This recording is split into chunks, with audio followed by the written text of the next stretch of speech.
Hai teman-teman, jangan lupa like dan subscribe ya. Bab 1. Perjamuan kaca dan sang hantu yang kembali. Lampu gantung kristal di aula utama kediaman keluarga Lin berdenting pelan, memantulkan cahaya yang menyilaukan ke atas gaun-gaun sutra dan setelan jas mahal. Bagi Cuye, kebisingan ini hanyalah latar belakang dari kebosanan yang mencekik. Sebagai putri tunggal klan Chu, ia adalah pusat gravitasi di setiap ruangan, namun pikirannya selalu berada di tempat lain. Hingga pintu besar aula terbuka, dan udara seolah tersedot keluar. Seorang pria melangkah masuk. Ia mengenakan setelan hitam legam yang kontras dengan kulitnya yang pucat yang tidak sehat, seperti porselen yang terlalu lama disimpan di ruang gelap. Langkahnya tenang, namun setiap gerakan tubuhnya tampak sangat diperhitungkan. Terlalu simetris, terlalu sempurna. Itu adalah dia, Zheng Jinyi, Nona Chu. Sebuah suara rendah dan dingin memecah lamunan Cuye. Jinyi sudah berdiri di hadapannya, memegang segelas sampahnya yang tak disentuhnya. Cuye menatap mata pria itu. Tidak ada kehangatan di sana, hanya lubang hitam yang dalam. Zheng Jinyi, 9 tahun. Zheng Guozhou bilang kau sedang menempuh pendidikan di luar negeri. Jinyi tersenyum tipis. Sebuah lengkungan bibir yang tampak seperti hasil latihan ribuan kali di depan cermin. Pendidikan adalah kata yang halus untuk sebuah kurungan. Bukan begitu. Ayahku memang pandai memilih diksi. Kau berubah. Bisik Cuye. Tangannya gemetar saat memegang gelasnya sendiri. Aku tidak berubah. Cuye. Aku diperbaiki. Jawab Jinyi. Ia melangkah satu tindak lebih dekat, hingga aroma kayu cendana dan sedikit bau antiseptik yang samar menusuk indera penciuman Cuye. Lihatlah aku. Bukankah Zheng Guozhou telah melakukan pekerjaan yang luar biasa? Setiap inci dari diriku adalah hasil dari ketelitiannya. Aku adalah mahakaryanya. Cuye merasakan sesak di dadanya. Kenapa kau kembali sekarang? Setelah sekian lama menghilang tanpa kabar. Jinyi menyesap sampahnya sedikit. Matanya tidak pernah lepas dari wajah Cuye. Karena seekor burung yang sudah dilatih terbang dengan sempurna akan selalu kembali untuk menunjukkan kemampuannya pada pemiliknya. Dan mungkin, untuk mencari sarang baru, kau sedang merencanakan sesuatu. Cuye mencondongkan tubuh. Suaranya merendah. Aku tahu sorot mata itu. Kau tidak datang ke sini untuk sekadar berdansa. Jinyi tertawa kecil. Suara yang terdengar hampa. Kau selalu terlalu pintar untuk kebaikanmu sendiri. Katakan padaku, Putri Chu, jika kau melihat seekor mangsa yang sengaja berjalan masuk ke dalam sarang serigala, apa yang akan kau lakukan? Apakah kau akan memperingatkannya? Atau kau akan duduk menonton untuk melihat seberapa banyak darah yang akan tumpah? Aku akan menariknya keluar sebelum serigala itu sempat menggigitnya. Jawab Cuye tegas. Bagaimana jika mangsa itu sendiri yang ingin digigit? Bagaimana jika ia telah melumuri tubuhnya dengan racun? Sehingga ketika serigala itu memakannya, mereka akan mati bersama. Jinyi menatap Cuye dengan intensitas yang mengerikan. Nona Chu, apakah kau berani menaruh taruhan pada pria yang sudah mati? Cuye terdiam. Ia tahu ini adalah sebuah jebakan. Setiap kata yang diucapkan Jinyi adalah umpan yang dirancang untuk menariknya masuk ke dalam konflik berdarah antara Jinyi dan Zheng Guozhou. Namun, melihat kehampaan di mata cinta pertamanya itu, Cuye merasa jantungnya seolah diremas. Taruhan apa yang kau inginkan? Jinyi. Jinyi meletakkan gelasnya di meja perak di samping mereka. Ia membungkuk sedikit, membisikkan sesuatu tepat di telinga Cuye, membiarkan napas dinginnya menyentuh kulit wanita itu. Jadilah pelindungku. Biarkan seluruh ibu kota melihat bahwa aku adalah milikmu.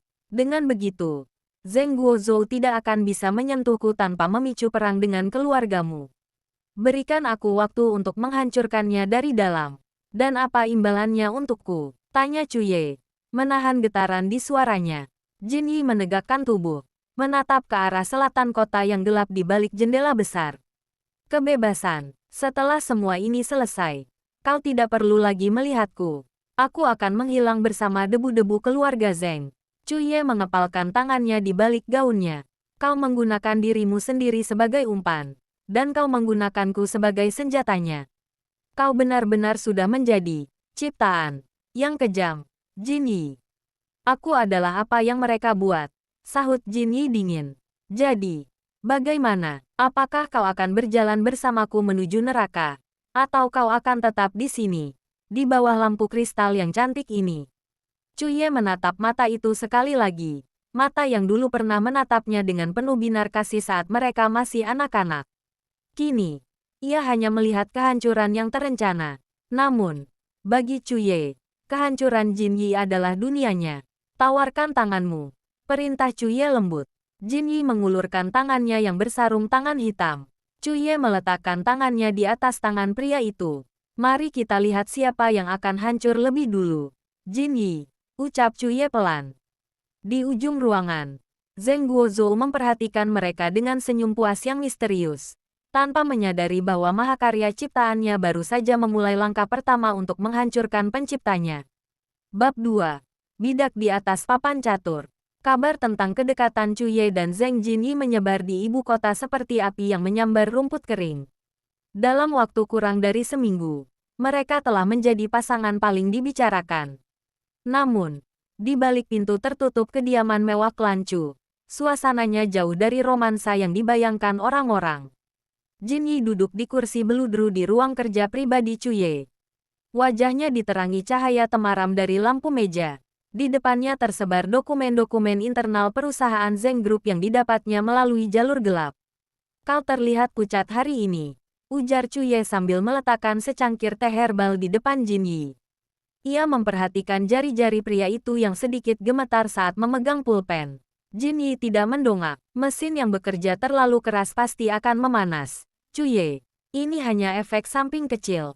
Efek samping dari apa? Obat-obatan yang diberikan ayahmu. Cuye menarik kursi dan duduk tepat di hadapannya, memaksa Jinyi untuk menatapnya.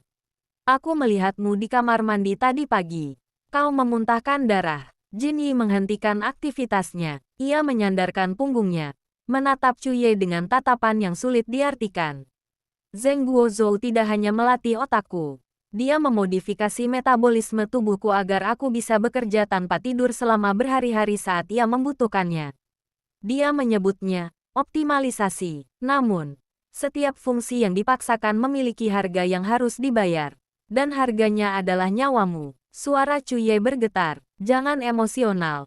Cuye, itu adalah variabel yang tidak berguna dalam rencana ini, sahut Jinyi dingin. Ia menggeser sebuah map merah ke arah Cuye. Besok, Zheng Guozhou akan mengadakan pelelangan amal. Dia akan memamerkan koleksi giok kunonya untuk membangun citra dermawan. Aku ingin kau membeli lot nomor 7. Cuye mengernyit. Kenapa? Apa istimewanya giok itu? Di dalam alas kayu lot nomor 7, tersimpan microchip yang berisi catatan transaksi pencucian uang ilegal antara Zheng Group dan kartel luar negeri. Aku sendiri yang menyembunyikannya di sana 3 tahun lalu. Menanti saat yang tepat untuk mengambilnya kembali. Kau ingin aku mengambilnya di depan hidungnya? Tepat, dia tidak akan curiga jika kau yang membelinya. Baginya, kau hanyalah wanita bangsawan yang sedang jatuh cinta dan ingin menyenangkan kekasihnya. Jinyi tersenyum sinis. Gunakan pesonamu, buat dia merasa bahwa dia masih memegang kendali atas diriku melalui dirimu. Cuye terdiam sejenak. Ia merasa seperti pion yang sedang digerakkan. Namun ia juga tahu bahwa ini adalah satu-satunya cara untuk meruntuhkan tembok yang dibangun Zheng Guozhou. Setelah aku mendapatkan chip itu, apa langkahmu selanjutnya? Tanya Cuye. Aku akan memberikannya kepada rival politiknya. Tapi sebelum itu, Jinyi terbatuk kecil.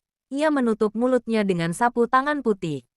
Saat ia menjauhkannya, ada noda merah kecil di sana.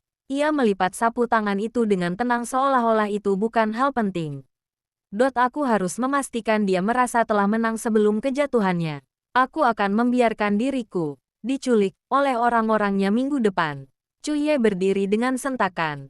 Kursi belakangnya hampir terjatuh. Apa? Kau gila? Jika kau kembali ke tangannya, dia akan membunuhmu. Jinyi. Atau lebih buruk, dia akan mengurungmu kembali di laboratorium itu. Jinyi bangkit perlahan. Ia berjalan mendekati Cuye, memangkas jarak di antara mereka hingga Cuye bisa merasakan dinginnya aura pria itu. Jinyi menyentuh helai rambut Cuye. Gerakannya lembut namun terasa sangat mekanis. Dia tidak akan membunuhku. Belum. Dia masih membutuhkanku untuk menandatangani pelimpahan aset terakhir, bisik Jin Yi. Dan saat itulah, kau akan datang sebagai penyelamat. Kau akan membawa polisi dan media. Kita akan memancingnya untuk mengakui semua kejahatannya di bawah sorotan kamera. Aku akan menjadi korbannya. Dan kau akan menjadi pahlawannya. Kau mempertaruhkan nyawamu untuk ini. Ucap Cuye dengan air mata yang mulai menggenang. Kenapa kau harus sejauh ini? Kita bisa lari. Jin Yi. Keluargaku bisa melindungimu di luar negeri. Jin Yi memegang dagu Cuye, memaksa wanita itu menatap matanya yang kosong. Lari, tubuhku adalah penjara yang dia buat. Cuye, kemanapun aku pergi, aku tetap membawanya di dalam darahku.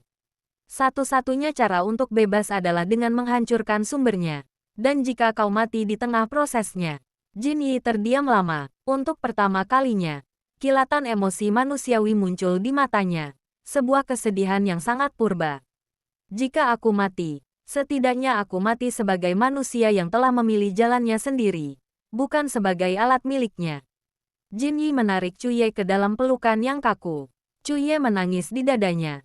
Sementara Jin Yi hanya menatap kosong ke arah jendela, melihat bayang-bayang di selatan kota. Ia tahu hitungan mundurnya telah dimulai, dan setiap detiknya terasa seperti belati yang menusuk. Jangan selamatkan aku karena kau mencintaiku, Cuye. Bisik Jin Yi di telinganya. Selamatkan aku karena kau ingin melihat akhir dari monster ini. Bab 3. Dansa di atas belati. Aula pelelangan malam itu didekorasi dengan kemewahan yang menyesakkan. Dinding-dindingnya dilapisi kain beludru hitam. Sementara lampu sorot hanya terfokus pada panggung utama. Panggung di mana Zheng Guozhou berdiri sebagai sang maestro.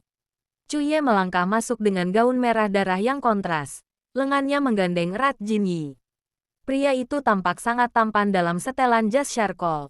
Meski rona wajahnya kian pucat tertutup sapuan makeup tipis. Ingat, bisik Jin Yi tepat di telinga Cuye saat mereka menuju kursi baris terdepan. Lot nomor 7. Jangan ragu. Jangan tawar-menawar terlalu lama. Ambil dengan harga berapapun agar tidak ada orang lain yang berani menyentuhnya. Cuye mengangguk. Telapak tangannya dingin.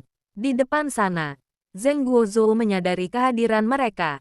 Pria tua itu tersenyum lebar. Senyum seorang predator yang melihat peliharaannya kembali ke kandang. Pelelangan dimulai. Satu persatu barang antik terjual dengan harga fantastis. Hingga akhirnya, sang juru lelang mengumumkan. Lot nomor 7. Sebuah giok hijau kaisar dengan alas kayu cendana dari dinasti Qing. Pembukaan harga di angka 5 miliar rupiah. Ketegangan merambat di tulang punggung Cuye.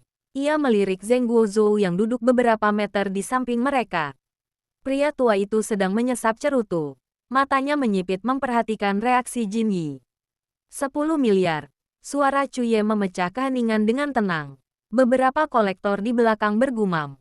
Seorang pengusaha tekstil mencoba menawar di angka 12 miliar. 20 miliar. Potong Cuye tanpa jeda. Seluruh ruangan mendadak senyap. Zheng Guozhou terkekeh pelan. Lalu berdiri dari kursinya. Ia berjalan mendekati kursi Cuye dan Jin Yi. Meletakkan tangannya yang keriput di bahu Jin Yi. Nona Chu benar-benar murah hati. Suara Guozhou berat dan bergetar. Anakku, Jin Yi, kau beruntung memiliki pelindung seperti dia. Tapi, apakah giok itu benar-benar untuknya? Atau ada sesuatu yang kau incar di sana? Jin Yi. Jantung Cuye berdegup kencang. Namun Jin Yi tetap tenang. Ia mendongak, menatap ayahnya dengan sorot mata tanpa emosi. Aku hanya menyukai aromanya, ayah. Alas cendana itu mengingatkanku pada aroma kamar di mana kau mengurungku selama 9 tahun. Aku ingin memilikinya sebagai kenang-kenangan. Wajah Guozhou mengeras selama 1 detik sebelum kembali ke topeng ramahnya. Begitu, baiklah, jika Nona Chu menginginkannya, silakan. 20 miliar. 1, 2, 3. Terjual kepada Nona Cuye. Setelah acara selesai, petugas mengantarkan giok tersebut ke ruang tunggu pribadi. Begitu pintu terkunci, Cuye langsung meraih alas kayu tersebut. Tangannya gemetar saat ia meraba bagian bawah kayu cendana yang halus. Di sini, gumamnya, menemukan celah mikro yang hampir tak terlihat. Dengan bantuan jepit rambutnya, ia mencongkel sebuah chip kecil seukuran kuku. Berikan padaku. kata Jin Yi. Suaranya terdengar sangat lemah. Cuye berbalik dan terkesiap. Jin Yi sedang bersandar di dinding. Tangannya menekan dada. Keringat dingin bercucuran di pelipisnya. Jin Yi, kau baik-baik saja. Cuye berlari mendekat. Memasukkan chip itu ke dalam tas kecilnya dan merangkul bahu pria itu. Obatnya, efeknya mulai habis. Napas Jin Yi pendek-pendek. Guo Zhou.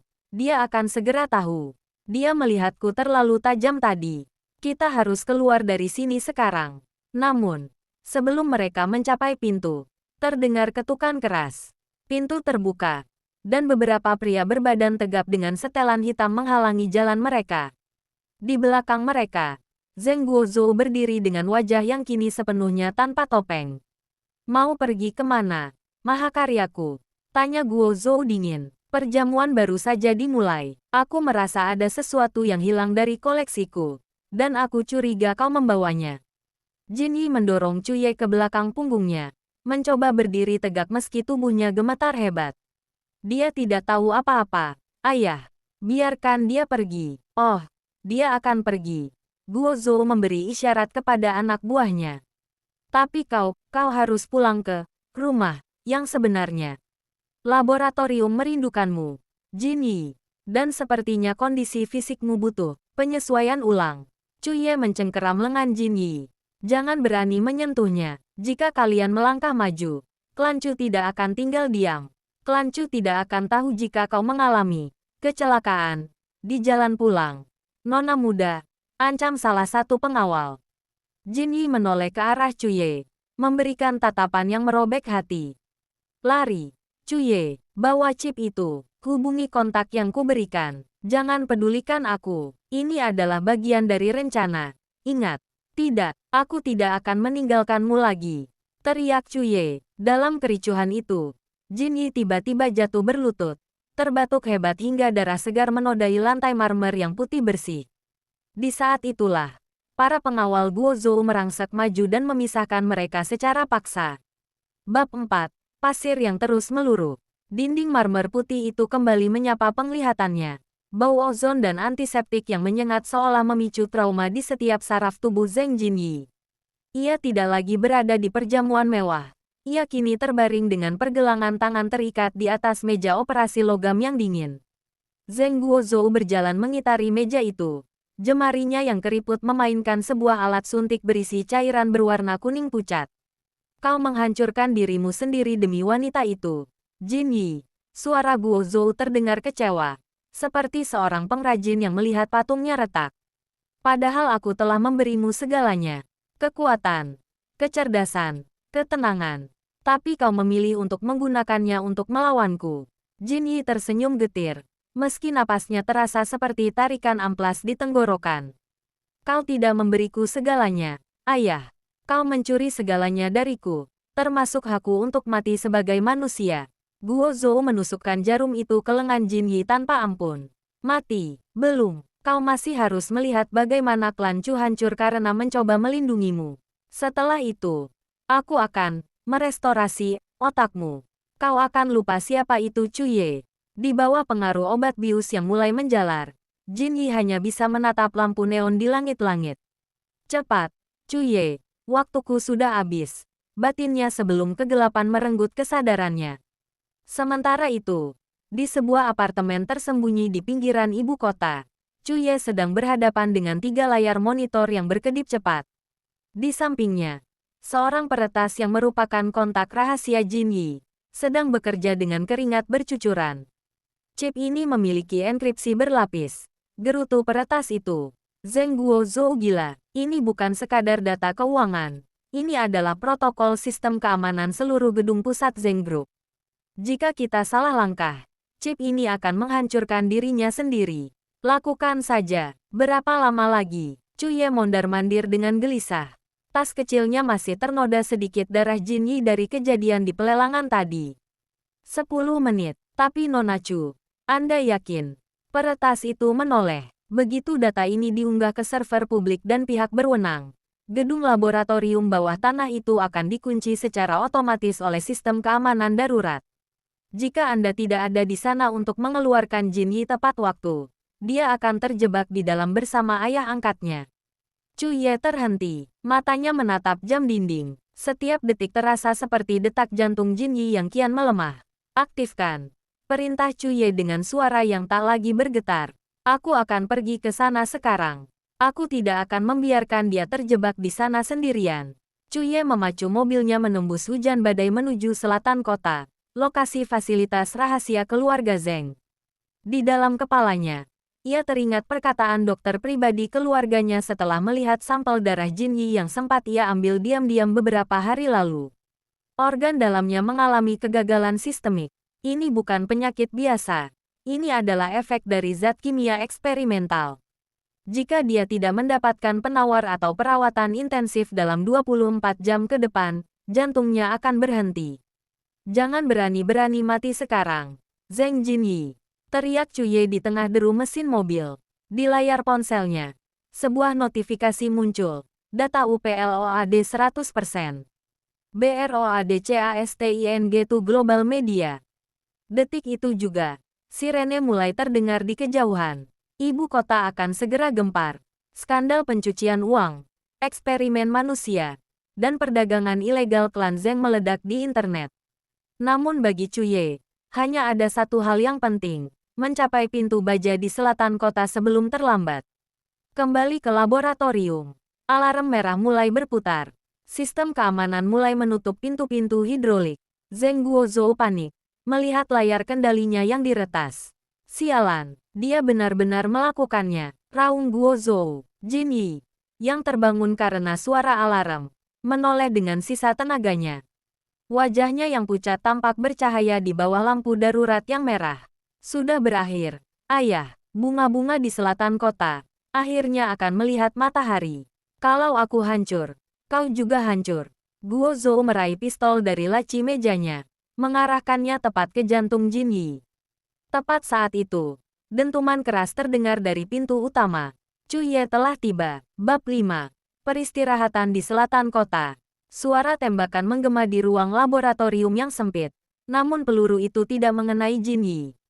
Cuye telah menerjang masuk bersama tim keamanan pribadinya tepat saat sistem penguncian otomatis mulai menutup gerbang baja terakhir.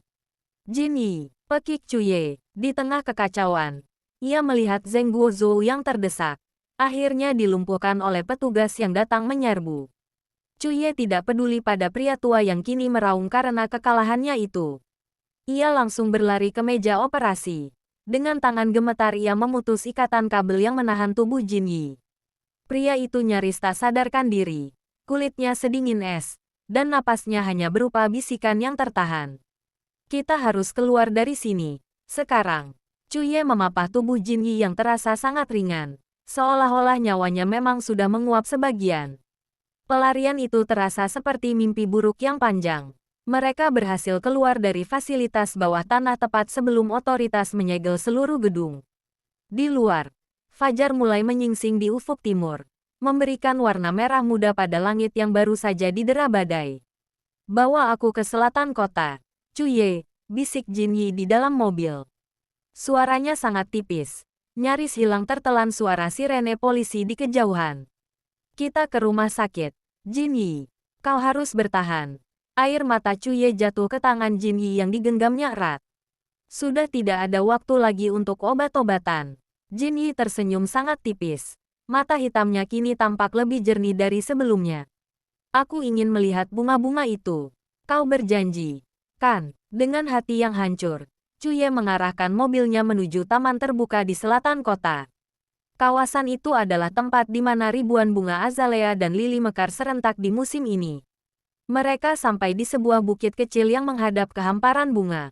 Cuye membantu Jin Yi duduk bersandar pada sebuah pohon besar yang rindang. Angin pagi yang hangat menerpa wajah mereka, membawa aroma tanah basah dan nektar bunga. Jin Yi menarik napas panjang, tampak menikmati setiap molekul udara yang bebas dari bau antiseptik. Indah sekali, lebih indah dari yang kubayangkan selama 9 tahun di bawah tanah itu. Cuye duduk di sampingnya, membiarkan kepala Jin Yi bersandar di bahunya. Kau bisa melihatnya setiap hari sekarang, Jin Yi. Setelah kau sembuh, kita akan. Cuye. Jin Yi memotong lembut. Ia meraih tangan Cuye dan menempelkannya ke dadanya yang kini berdetak sangat lambat. Terima kasih, kau sudah memberikan manusia ini sebuah akhir yang ia pilih sendiri. Jangan bicara seperti itu, isak Cuye. Ia memeluk pundak Jin Yi lebih erat, seolah ingin membagikan detak jantungnya sendiri. Balas dendamku sudah selesai, tapi aku menyadari sesuatu. Jin Yi memejamkan mata, merasakan kehangatan matahari pagi yang mulai naik. Aku menggunakanmu sebagai umpan, tapi kaulah yang menjadi satu-satunya alasanku ingin bertahan sampai fajar ini.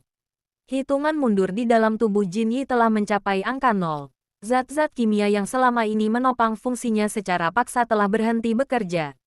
Ia tidak lagi merasa sakit, ia hanya merasa ringan. Seolah-olah ia akhirnya terlepas dari cangkang porselen yang dibuat Zheng Guozhou. Cuye, lihat bunganya. Mereka sangat merah. Suara itu menghilang. Tangan yang memegang jemari Cuye perlahan mengendur. Cuye terdiam. Ia bisa merasakan beban tubuh Jin Yi di bahunya menjadi lebih berat. Namun wajah pria itu tampak begitu damai, tanpa kerutan rasa sakit yang selama ini menghiasinya. Cuye tidak berteriak, ia hanya memeluk Jin Yi dengan sangat erat di tengah lautan bunga yang bermekaran di selatan kota. Ia tahu, di saat-saat terakhirnya, Jin Yi bukan lagi sebuah ciptaan sempurna, milik klan Zheng. Ia mati sebagai seorang pria yang mencintai dan dicintai. Bunga-bunga itu terus bergoyang di tiup angin, seolah memberikan penghormatan terakhir bagi jiwa yang baru saja menemukan kebebasan abadinya. Tamat. Epilog. Gema di balik kelopak bunga. 1 tahun telah berlalu sejak fajar di selatan kota itu. Ibu kota tidak lagi sama. Runtuhnya klan Zheng menjadi skandal terbesar dalam dekade ini, mengubah peta kekuatan elit selamanya. Namun, di tengah hiruk-pikuk perubahan itu, Cuye memilih untuk menghilang dari sorotan lampu kristal perjamuan. Kini, ia berdiri di depan sebuah bangunan tua yang telah dipugar sepenuhnya di pinggiran selatan kota. Bukan gedung perkantoran, melainkan sebuah pusat rehabilitasi dan rumah singgah bagi anak-anak yang menjadi korban eksploitasi dan kekerasan sistemik, sebuah tempat yang ia beri nama Paviliun Jin Yi. Cuye tidak lagi mengenakan gaun merah darah yang menantang. Ia lebih sering terlihat dengan pakaian sederhana, namun matanya memancarkan ketenangan yang baru. Di lehernya, masih melingkar kalung dengan liontin kecil berisi microchip kosong, sebuah pengingat bahwa kebenaran telah ditegakkan. Setiap sore, ia akan duduk di taman belakang pusat rehabilitasi tersebut, tempat di mana ia menanam ribuan bunga azalea yang sama dengan yang mereka lihat di saat-saat terakhir. Ia tidak merasa kesepian. Baginya, Jin Yi tidak benar-benar pergi. Ia ada dalam setiap tawa anak-anak yang kini punya masa depan, dalam setiap embusan angin selatan, dan dalam kebebasan yang ia rasakan setiap kali ia terbangun tanpa beban nama besar keluarganya. Cuye memetik sekuntum bunga, lalu meletakkannya di atas kursi kosong di sampingnya. Tahun ini bunganya mekar lebih awal. Jin Yi, bisiknya pada angin. Dan kali ini, tidak ada lagi yang bisa merenggut warnanya darimu. Cuye tersenyum. Senyuman tulus yang dulu pernah hilang. Ia sadar bahwa meski cinta mereka dimulai dalam kegelapan dan berakhir dalam duka, sisa hidupnya adalah bukti bahwa pengorbanan Jin Yi tidak sia-sia. Ia tidak hanya menyelamatkan Jin Yi dari penjara fisiknya, Jin Yi pun telah menyelamatkan Cuye dari penjara jiwanya yang hampa. Di bawah langit selatan yang biru bersih, Cuye akhirnya benar-benar bebas. Selesai.